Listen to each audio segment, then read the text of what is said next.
Hello everybody. Last कुछ एक classes से हम लोग सेट्स वाला टॉपिक कर रहे हैं। आज सेट्स वाले टॉपिक को आगे कंटिन्यू कर रहे हैं। हम लोगों ने सेट्स की डेफिनेशन कर ली है, सेट्स के बेसिक ऑपरेशंस कर लिए हैं, यूनियन, इंटरसेक्शन, कॉम्प्लीमेंट, डिफरेंस और वेन डायग्राम का सॉल्यूशन कर लिया। तो आज जो है हम इसका एप्लीकेशन पॉइंट कर रहे हैं। तो एप्लीकेशन ऑफ सेट्स जो बेसिकली वर्ड प्रॉब्लम की फॉर्म में आती है। सो एप्लीकेशन ऑफ सेट्स, और बेसिकली उसमें भी हम जो डिस्कस कर रहे हैं वो वर्ड प्रॉब्लम्स डिस्कस कर रहे हैं। तो पहले हम बुक के एक्सरसाइज डिस्कस कर रहे हैं और उसके बाद आगे का प्रोसीजर देखते हैं। तो सबसे पहला क्वेश्चन है आपके पास पेज 21 NCERT एग्जाम्पल आपके पास है 23। आपके पास मोस्ट प्रोबेबली बुक होगी, बुक का पीडीएफ भी हमने भेजा हुआ है, अदरवाइज जिनके पास बुक है वो बुक में देख सकते हैं। Page 21 NCERT example 23। अब क्वेश्चन जरा ध्यान से पढ़िए। The question is if x and y are two sets, x और y दो सेट्स हैं, such that x union y has 50 element. तो जैसे ही क्वेश्चन में कहा कि x union y has 50 elements, number of element दिया हुआ है तो this is cardinal number. X union Y have 50 elements. X has 28 element. Number of element in X is 28. Number of elements in Y is 32. And you have to find number of element in X intersection Y. Which is clear? अब जरा basic logic समझिए। जरा एक basic formula है आपके पास। ये suppose कीजिए A है, ये B है। ये जो हिस्सा है ये इन दोनों का कॉमन हिस्सा है वेन डायग्राम के हिसाब से, तो ये कॉमन मोस्ट हिस्सा हो गया। ये टोटल हिस्सा A यूनियन B है। A union B means A and B taken together. अब अगर आप ध्यान से देखें तो ये जो A यूनियन B है, ये जो पूरी शेप है, अगर मैं इसको शेड करता हूं ऐसे, ये शेप आ रही है। तो इस चीज को मैं लिख सकता हूं दिस प्लस दिस।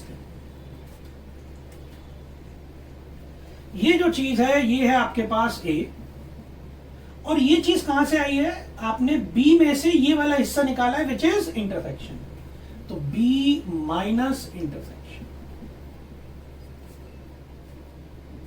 अब क्योंकि बात हो रही है नंबर ऑफ एलिमेंट की, तो फॉर्मूला आपके पास हो जाएगा A union B is NA plus NB minus NA intersection B। ये आपके पास कोर फॉर्मूला है। NA union B, number of element in A union B is equal to number of element of A plus number of element of B minus number of element of intersection। ये चीज बहुत अच्छे से clear होनी चाहिए कि ये formula आया कहां से। देखिए यूनियन जो था ये पूरा कंबाइन था, तो इस चीज को मैं लिख सकता हूं A, ये पूरा A का सर्कल प्लस ये B का बचा हुआ हिस्सा।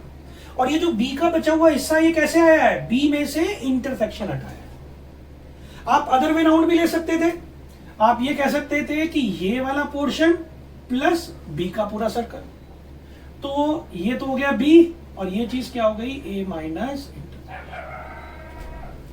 ये बात क्लियर होगी बहुत अच्छे से, समझ में आ गई अच्छी तरह से। तो कोर फॉर्मूला आपको दो सेट वाले मामले में ध्यान रखना है। Number of element in A union B is equal to number of element of A number of element of B minus intersection. It is clear. अब यही फॉर्मूला आपको यहां अप्लाई करना है। अगर सेट आपके पास A और B है तो ये फॉर्मूला लिख देंगे। अगर X और Y है तो A और B को X और Y से रिप्लेस कर देंगे, U और V से रिप्लेस कर देंगे, जो भी वर्ड दिया हुआ है उसके हिसाब से। सो एज वी नो, आपने फॉर्मूला लिखा x union y is equal to number of element in x, number of element in y, number of element is x intersection. So this is 50, 28, 32, ये आपको कैलकुलेट करना है। So this is total 60। Intersection की value निकालनी है। Intersection एक तरफ रखा, दिस माइनस 50, दिस इज 10। ये चीज आ गई। अब क्वेश्चन में जो पूछा था वो तो काम आपका खत्म है, लेकिन हमेशा एडवाइजेबल है, क्योंकि ये छोटी वेटेज का क्वेश्चन है, या तो 1 नंबर के था तो क्वेश्चन है नहीं आम से, या तो 1 नंबर में पूछेंगे, या अगर वेटेज बढ़ानी होगी तो कुछ एक्स्ट्रा मार्क्स में पूछेंगे। एक्स्ट्रा पॉइंट्स आपसे क्या पूछे जा सकते हैं, जरा ध्यान से समझिए। इसका ये जो आपने क्वेश्चन में पूछा था उसका सारा डाटा कैलकुलेट कर लिया, अब आपको बिना कहे इसका वेन डायग्राम बनाना है, चाहे क्वेश्चन में कहा हो या ना कहा हो, हर क्वेश्चन में आपको एप्लीकेशन वाले में वेन डायग्राम बनाना है, ताकि अगर एड ऑन चीजें कुछ पूछी जाए तो वो आप बता सकें। अब देखिए जरा ध्यान से, इंटरसेक्शन इज 10, इंटरसेक्शन 10 आ गया।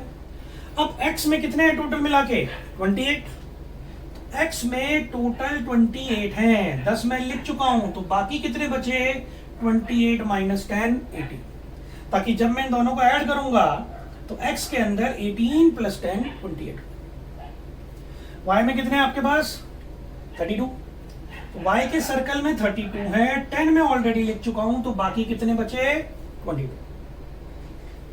एंड अगर आप चेक करें तो टोटल आपके पास 50 है x यूनियन। तो इवन इफ उससे आपने नंबर ऑफ एलिमेंट आपसे इंटरसेक्शन वाले पूछे थे, आपने फाइनल आंसर 10 लिख दिया, लेकिन फिर भी कहें या ना कहें आपको वेन डायग्राम बनाना है। इसका फायदा क्या है कि सपोज कीजिए कि मैं आपसे एड ऑन में पूछता हूं, एडिशनल पार्ट में पूछता हूं कि how many of them belong to only x, तो ओनली x का मतलब है ये वाला हिस्सा 18। How many of them belong to only y 22। How many of them belong to exactly one of the group, सिर्फ और सिर्फ एक ग्रुप को बिलोंग करने वाले, तो या तो सिर्फ x को बिलोंग करने वाले या सिर्फ y को बिलोंग करने वाले। तो सिर्फ x को बिलोंग करने वाले 18 हैं, सिर्फ y को बिलोंग करने वाले 22 हैं। तो जो लोग सिर्फ और सिर्फ एक पार्टी को ही सपोर्ट करते हैं, एक ही ग्रुप को सपोर्ट करते हैं, वो 18 प्लस 22 40।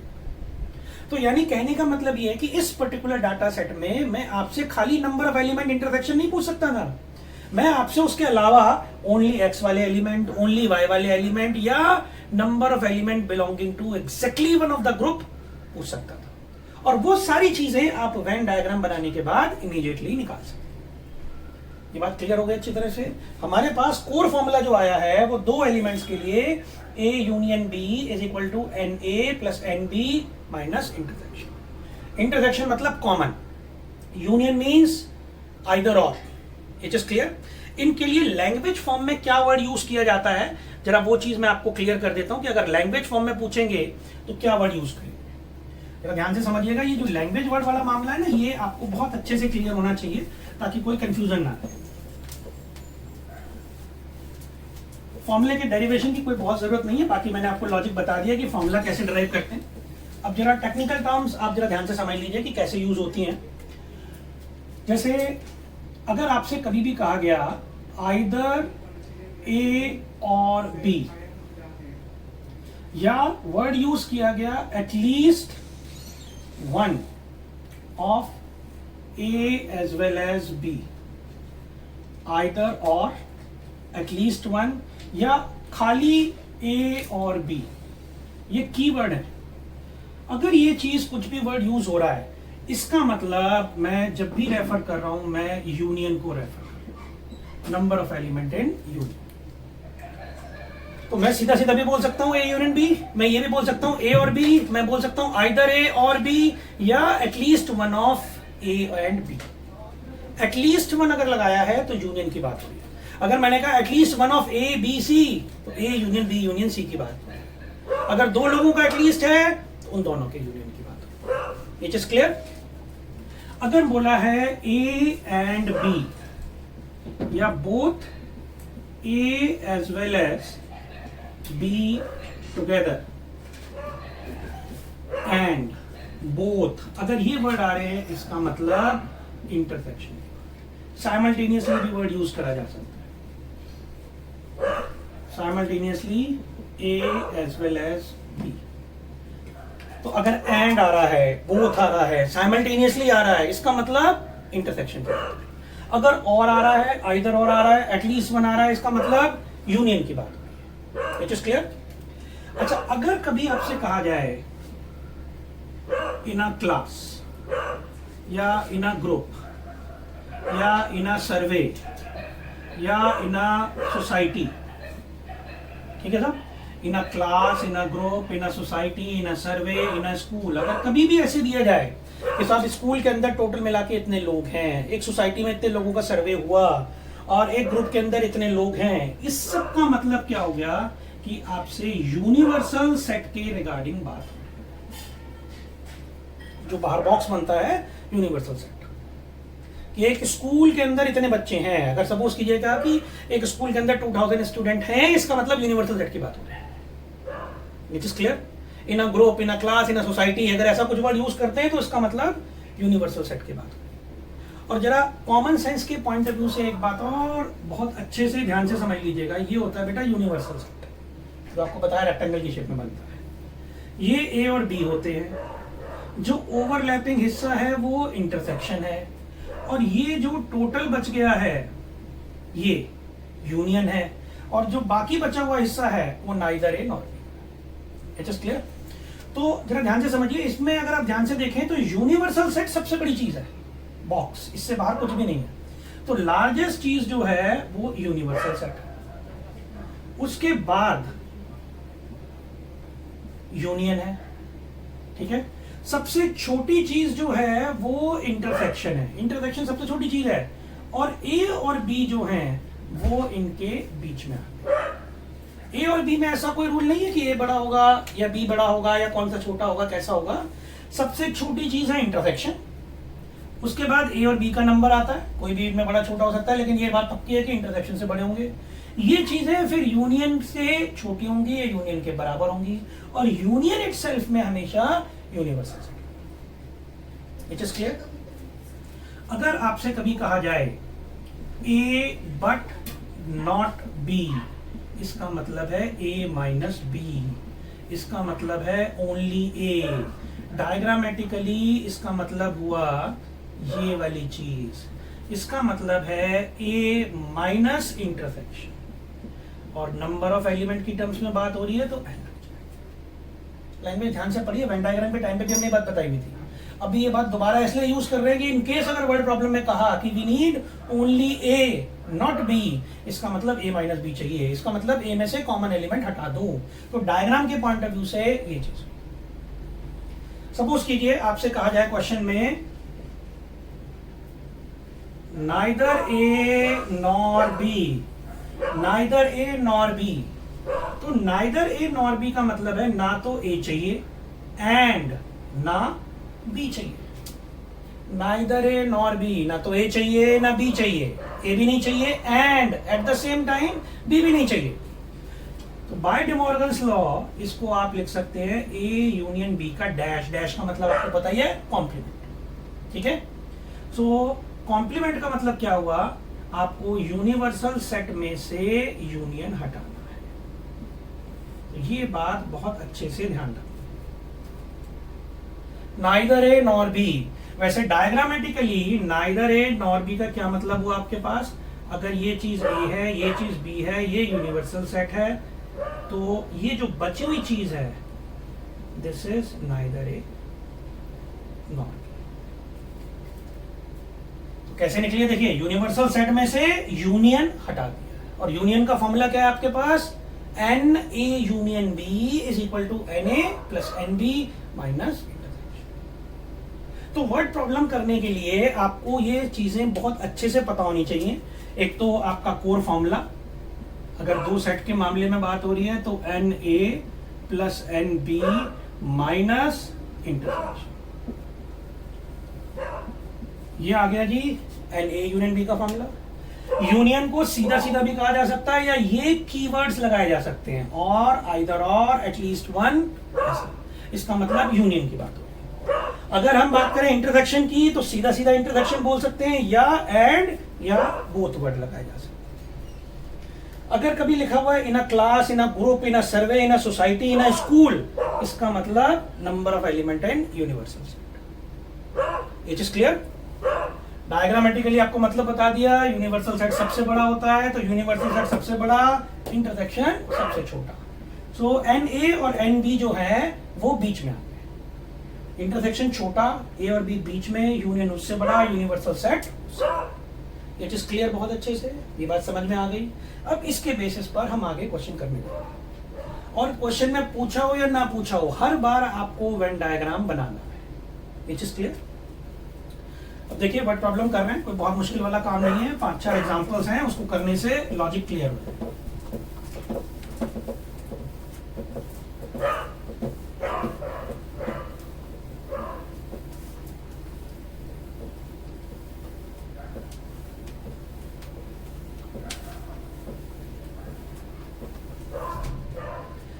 हाँ जी, देखिए अब आपके पास अगला है एग्जाम्पल 24,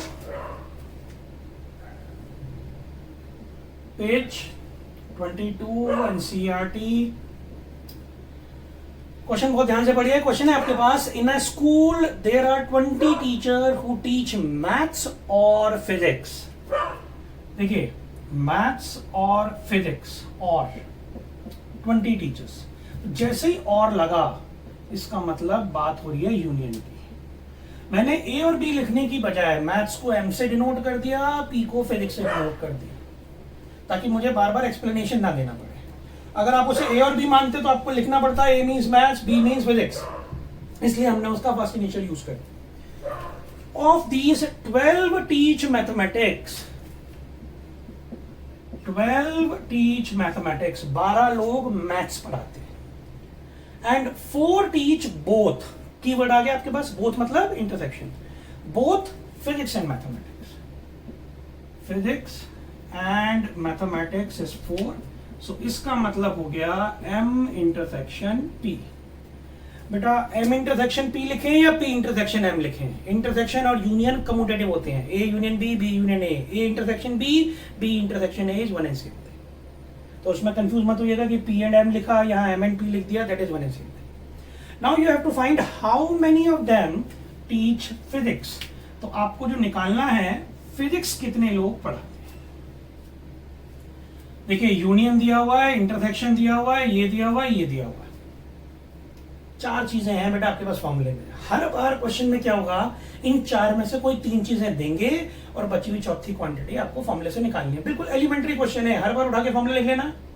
4 में से 3 चीजें दी हुई होंगी, सिंपल मैथमेटिक्स से आप चौथी चीज निकाल लीजिए और उसके बाद वेन डायग्राम बना लीजिए। वेन डायग्राम के बाद अगर कुछ उन्होंने एडिशनल चीज पूछी होगी आप उसे रीड आउट करके डायरेक्ट बता सकते हैं।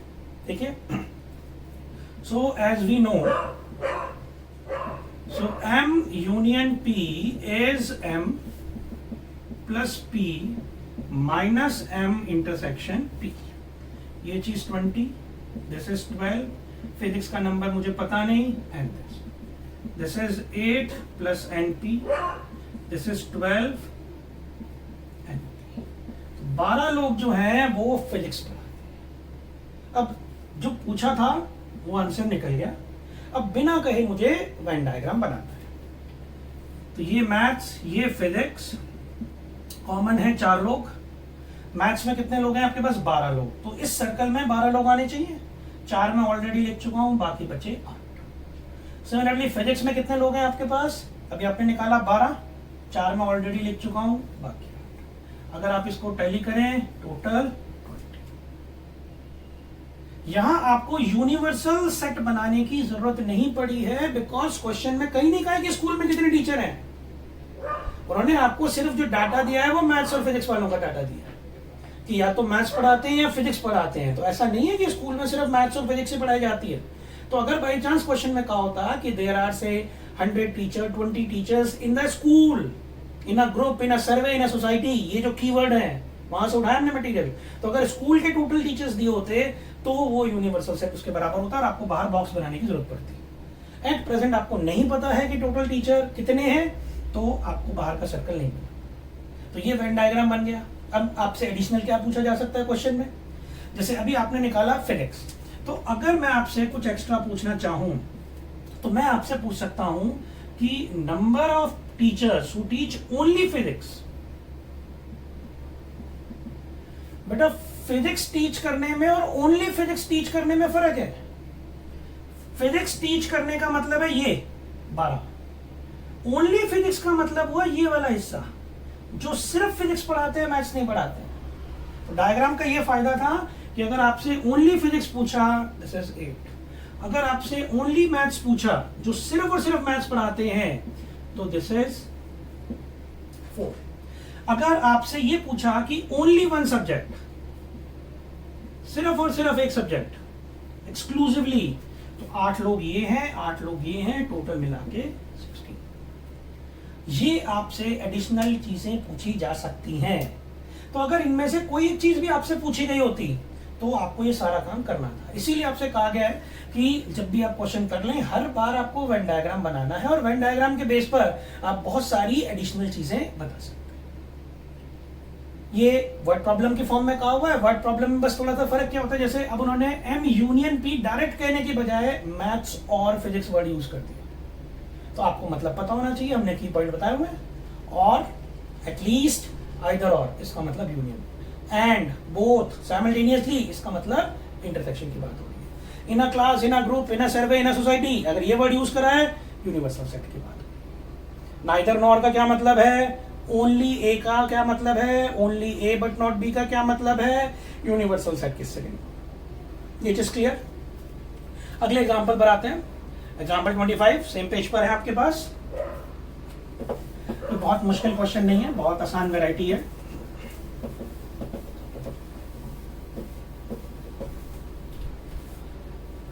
So next is example 25.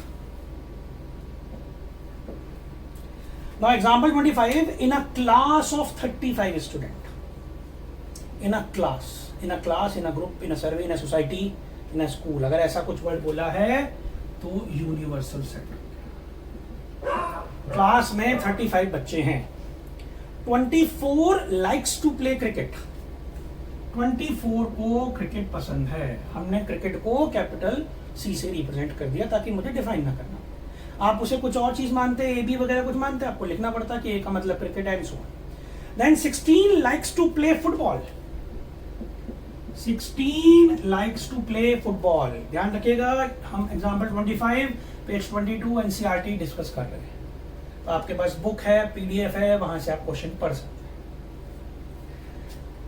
Otherwise इसके डिस्क्रिप्शन में भी एक्सरसाइज का, इस वीडियो के डिस्क्रिप्शन में भी इस चैप्टर का एक्सरसाइज का पीडीएफ अटैच्ड है। तो इनकेस अगर कोई डाउट हो तो आप वहां से भी रेफर कर सकते हैं। ऐसा ना हो कि आपको क्वेश्चन पता नहीं चल रहा, क्योंकि सारा खेल जो है ना लैंग्वेज का है बेटा। लैंग्वेज एक बार आपने ढंग से पकड़ ली कि उन्होंने क्या इन्फॉर्मेशन दी है, फॉर्मूला तो हमारे पास ले दे के एक ही है, 4 एलिमेंट है, हर बार 4 में से 3 दिए होंगे, बची हुई चौथी मिसिंग क्वांटिटी निकालनी है और वेन डायग्राम। सारे क्वेश्चंस में काम इतना ही है। की पॉइंट बस ये है कि जो लैंग्वेज फॉर्म में कही है उसे आप सही नोटेशन में लिख लें। Now next thing is also each student likes to play at least one of the 2 games। अब ये बात इंपॉर्टेंट है। उन्होंने कहा कि क्लास में 35 स्टूडेंट है। अब मुझे नहीं पता कि भाई क्लास में 35 स्टूडेंट है, सबको क्रिकेट पसंद है कि सबको फुटबॉल पसंद है, या कोई ऐसा भी बच्चा है जिसको दोनों में से कुछ भी पसंद नहीं है। ऐसा हो सकता है कि क्लास में कोई ऐसा बच्चा हो जो कहे कि भाई मुझे क्रिकेट भी पसंद नहीं है, मुझे फुटबॉल भी नहीं पसंद है, मुझे कोई और तीसरी चौथी वैरायटी का गेम पसंद है। अब क्वेश्चन में उस चीज को उन्होंने रूल आउट कर दिया। क्वेश्चन में लैंग्वेज क्या कही, each student, each and every मतलब 35 के 35 likes to play at least one of the 2 game. 35 के 35, 35 के 35 बच्चों को इन दोनों में से ही कोई एक गेम पसंद है। At least one means union. अगर आप कीवर्ड देखें तो वो कह रहे हैं कि 35 इज ऑल्सो द यूनियन। तो ये चीज यूनियन के भी बराबर है। ये इंफॉर्मेशन जरूरी थी। It is clear. तो उन्होंने पहले यूनिवर्सल सेट दिया, फिर क्वेश्चन में ये बता दिया कि universal set and union is one and same thing by chance. हमने रिजल्ट भी लिखवा रखा है आपको कि union is less than equal to universal set. Less than equal to जरूरी नहीं हमेशा छोटा ही हो, कभी कभी बाय चांस बराबर भी हो सकता है। सो अभी फिलहाल बराबर वाला मामला है। अब आपको फाइंड क्या करना है, how many of them likes to play both. Keyword again, both का मतलब intersection, both C intersection F निकालना है। बहुत आसान है काम। आपने फॉर्मूला लिखा, C union F is C plus F minus intersection. आपके पास इसकी वैल्यू है 24, दिस इज 16। ये वाली वैल्यू आपको पता नहीं, कैलकुलेट कर लेंगे। This 40 minus intersection, so intersection is 40 minus 35, this is 5। तो ये आपके पास कॉमन इसके लिए। अब डायग्राम बना देना। सी एफ कॉमन कितने हैं 5। सी वाले सर्कल में कितने लोग हैं 24, तो यहां रह गए 9। एफ वाले सर्कल में कितने हैं 16, 5 में ऑलरेडी लिख चुका हूं, बाकी 11, ये टोटल 35 आ गया। और यहां बॉक्स बनाने की जरूरत इसलिए नहीं पड़ी क्योंकि अगर मैं बॉक्स बनाता हूं तो उससे आपको गैप नजर आता है, आपको लगता है कि यूनियन और यूनिवर्सल अलग अलग हैं, इसलिए कोई जरूरत नहीं पड़ी। It is clear? ये बात समझ में आ गई अच्छी तरह से, कोई डाउट तो नहीं है? सो एडिशनल अगर मुझे पूछना होता मैं आपसे पूछ सकता था how many of them like cricket only 19, only football 11, how many of them like exactly one of the game 19 + 11 30। और क्लास में ऐसा कोई बच्चा नहीं जिन्हें क्रिकेट या फुटबॉल के अलावा कोई गेम पसंद हो, वो क्वेश्चन में स्पेसिफाई कर दिया है कि each student of the class likes to play at least one of the 2 game. अगर ये बात नहीं कही होती तो यूनियन और यूनिवर्सल सेट अलग अलग होते हैं। It is clear? देखिए धीरे धीरे ना लैंग्वेज का लेवल बढ़ रहा है। जो सबसे पहले एग्जांपल करा उसमें सब सामान आपको बकाया दिया हुआ था, यूनियन दिया हुआ है, एक्स दिया हुआ है, इंट्रोडक्शन। दूसरे में लैंग्वेज का ट्विस्ट डाला, और का क्या मतलब है, एंड का क्या मतलब है। अब इन्होंने यूनिवर्सल टाइप का ट्विस्ट डाल दिया। अगले क्वेश्चन में अगेन, अभी तो यूनिवर्सल और यूनियन बराबर थे, अब जब हम अगले लेवल पर जाएंगे उसमें इसमें डिफरेंस आ जाएगा। आपको वही लैंग्वेज का ट्विस्ट पकड़ना है। देखिए जितने भी क्वेश्चन कर रहे हैं सब में फॉर्मूला सेम है, यही फॉर्मूला चल रहा है, लेकिन ये जो इंफॉर्मेशन है सीधे सीधे दी है कि थोड़ी घुमा फिरा के दी है। जो फाइनल प्रोडक्ट पूछा है वो डायरेक्टली पूछा है कि आपको वेन डायग्राम बनाने के बाद एड ऑन से निकालना पड़ेगा, ये आपको डिसाइड करना है। अभी फिलहाल क्वेश्चन में जो भी पूछा है वो डायरेक्ट पूछा है। Which is clear? अब आ रहे हैं अगले क्वेश्चन पर। एग्जाम्पल 26। एग्जाम्पल 26 एक बार पढ़ लीजिए ध्यान से।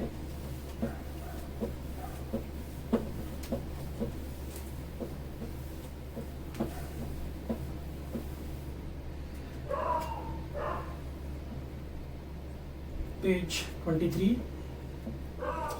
So, example 26. In a survey of 400 students in a school, survey, class, society, group, तो 400 लोगों का सर्वे हुआ। This is universal set. 100 were listed as taking apple juice. 100 were listed as taking apple juice.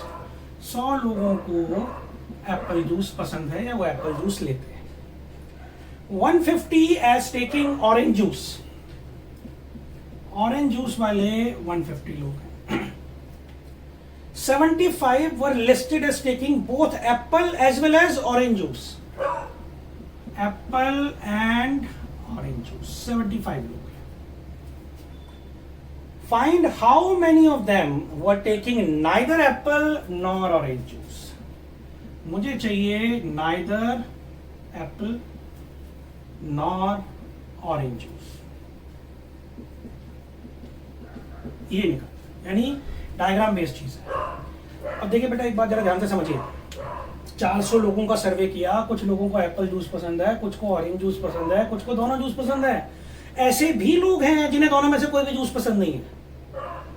यहां उन्होंने कहीं नहीं कहा है कि each person of the group likes at least one of the 2 juices.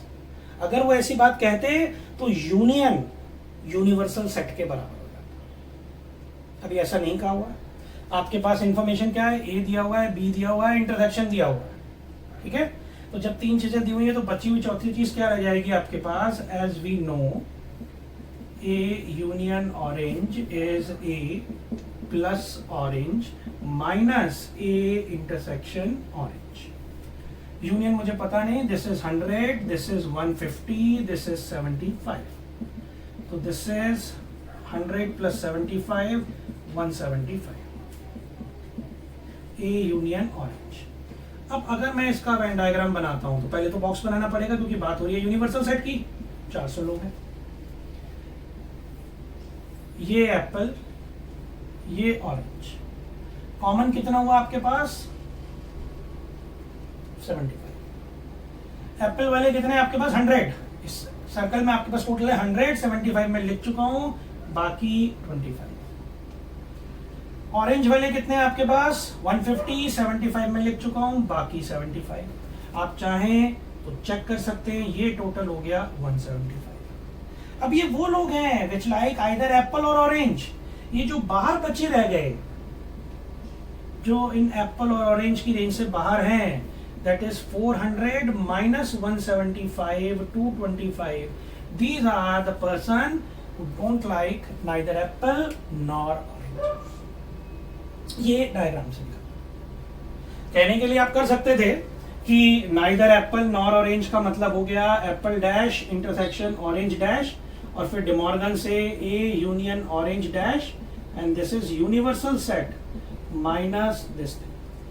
ऐसे लिखा जा सकता था, हमने जानबूझ के उस काम को इसलिए नहीं करा बिकॉज वेन डायग्राम से आप एड ऑन चीजें सब निकाल सकते। तो ज्यादा टेक्निकलिटी में पढ़ने की जरूरत नहीं है, आपको हर बार ये ध्यान रखना है कि फॉर्मूले में 4 चीजें हैं, कभी भी चारों चीजें आपको नहीं देंगे, 4 में से 3 देंगे, तभी आप बची हुई चौथी चीज निकालेंगे। हो सकता है क्वेश्चन में डायरेक्टली चौथी चीज के बारे में पूछा हो, या डायग्राम रिप्रेजेंट करने के बाद कुछ एडिशनल चीजें पूछ सकते हैं। अब यहाँ एडिशनल क्या पूछ सकता था, कितने लोगों को सिर्फ एप्पल जूस पसंद है, कितनों को सिर्फ ऑरेंज जूस पसंद है, कितने लोगों को सिर्फ एक ही वैरायटी का, एक्सक्लूसिवली एक वैरायटी का जूस पसंद है, 25+। इट इज क्लियर, इतना काम एड ऑन पूछा जा सकता है। लैंग्वेज बेटा क्वेश्चन की बहुत ध्यान से पढ़नी है, फॉर्मूला सब में सेम है, बस लैंग्वेज पढ़ के ध्यान से लिख लीजिए कि आपको क्या इंफॉर्मेशन दी हुई है। हर बार 4 में से 3 चीजें गिवन होंगी, बची हुई चौथी चीज आपको निकालनी। अब आ रहे हैं अगले क्वेश्चन पर, एग्जाम्पल 27। कई बार एग्जाम्स में पूछा हुआ है, इंपॉर्टेंट क्वेश्चन है। जैसे जैसे हम क्वेश्चन में बढ़ते जा रहे हैं आगे, वैसे वैसे थोड़ा लैंग्वेज टाइट होती जा रही है क्वेश्चन, आपको बहुत ध्यान से लैंग्वेज पढ़नी पड़ेगी। So example 27, same page. Now question is there are 200 individuals with skin disorder. 200 लोगों को स्किन डिसऑर्डर है, 200। अब अभी यहां ना चीज ढंग से पता नहीं चल पा रही है कि यूनिवर्सल है कि यूनियन है। मैंने तो सिर्फ इतना कहा भाई एक ग्रुप है, एक सोसाइटी है, उसके हिसाब से मैंने यूनिवर्सल लिख दिया कि भाई 200 लोगों को स्किन डिसऑर्डर है। 120 has been exposed to C1। Chemical है C1, वो मान के चल रहे हैं कि भाई बाई चांस सर्वे हुआ और उससे पता चला कि जिन लोगों को स्किन प्रॉब्लम हुई है वो may be due to C1 हुई है, ऐसे 120 लोग हैं। And 50 to chemical C2। 50 लोग ऐसे हैं जिनको केमिकल C2 की वजह से, and 30 to both chemical C1 and C2।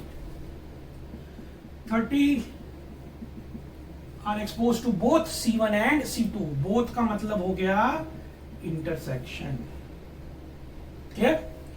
अब आपसे कहा गया है फाइंड नंबर ऑफ इंडिविजुअल। जरा ध्यान से देखिए, जरा थोड़ी सी कॉमन सेंस इस्तेमाल करिए। आपको बेसिकली ए दिया हुआ है, बी दिया हुआ है और इंटरसेक्शन दिया हुआ है, 3 चीजें दे दी। तो ऑब्वियसली बात है बेटा, आपको चौथी चीजें निकालनी है। अगर चौथी चीज भी दे देंगे तो आप और क्या करेंगे इस क्वेश्चन के अंदर, जब 4 चीजें दी हुई हैं, रिलेशन दिया हुआ है, अगर चारों चीजें भी मैं दे दूंगा तो आप हाँ या ना करने के लिए काम थोड़ी करेंगे क्वेश्चन में। तो ऑब्वियसली 4 में से 3 ही देंगे और आपको बची हुई चौथी निकालनी है। तो ये 3 चीजें मेरे पास पूरी हो गई, यानी ये यूनिवर्सल सेट है। अब क्वेश्चन में आपसे पूछा क्या है, आपको फाइंड क्या करना है। पहली चीज, find the number of individual exposed to C1 but not C2। C1 but not C2 यानी कि ओनली C1। इसका मतलब ये हो गया, मुझे ओनली C1 का नंबर निकालना है। सेकेंड है C2 बट नॉट C1 यानी कि मुझे ओनली C2 का नंबर निकालना है। तीसरी चीज C1 और C2। C1 और C2, देखिए यूनियन की बात हो रही है कहने का मतलब, और आप चाहें तो एक एक्स्ट्रा पार्ट और इसमें ऐड ऑन कर सकते हैं, which is neither C1 nor C2। ये 4 चीजें आपको कैलकुलेट करनी। अब क्वेश्चन में सारा डाटा दिया हुआ है, आपको स्ट्रेट फॉरवर्ड कैलकुलेशन करनी है। देखिए कैसे करेंगे calculation. C1 union C2 as we know. ये क्वेश्चन डायरेक्ट वेन डायग्राम से भी हो सकते हैं, हम बेसिकली फॉर्मूला बेस्ड काम कर रहे हैं या मिक्स्ड अप्रोच फॉलो कर रहे हैं। C1 intersection C2. This is 120, this is 50 minus 30. So total is,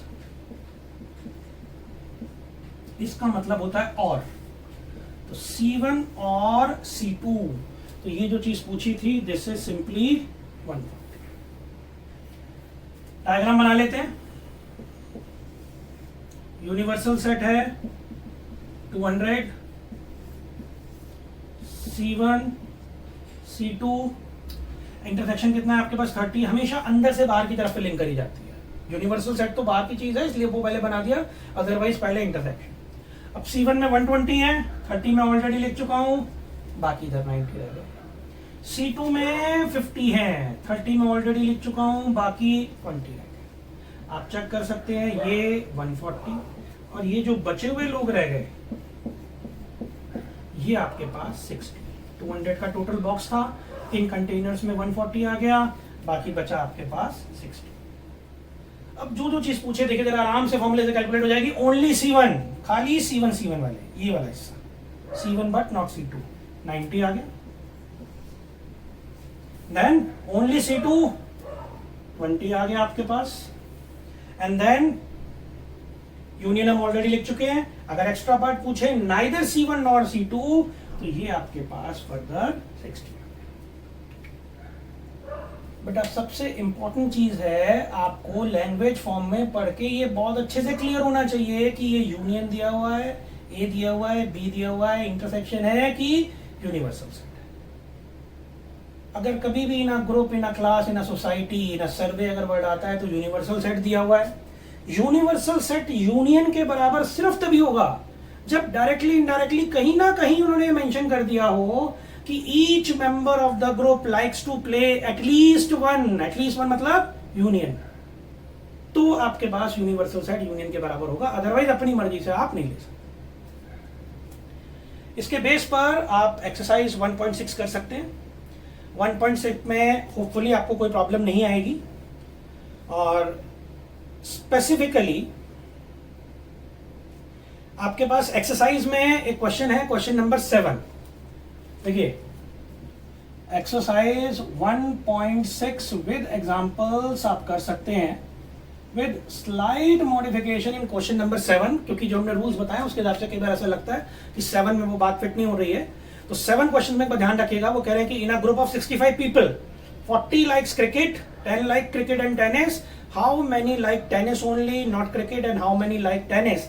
इसके आगे ये बात लिखी होनी चाहिए कि each member of the group likes to play at least one of the two game. Each member of the group likes to play at least one of the two game. ये question number 7 में बात add करनी पड़ेगी. ये चीज clear? बाकी आगे कोई इशू नहीं है, आपसे आराम से एक्सरसाइज 1.6 हो जाएगी. तो आपको एक्सरसाइज 1.6 विद एग्जांपल्स करनी है, चाहे क्वेश्चन में पूछा हो या ना पूछा हो, हर बार वेन डायग्राम बनाना है. इसके साथ कोर कॉन्सेप्ट हमारा कंप्लीट हो गया है. नेक्स्ट लेक्चर में हम लोग मिसलिनियस एक्सरसाइज और उसके बाद असॉर्टेड क्वेश्चन डिस्कस करेंगे. Thank you.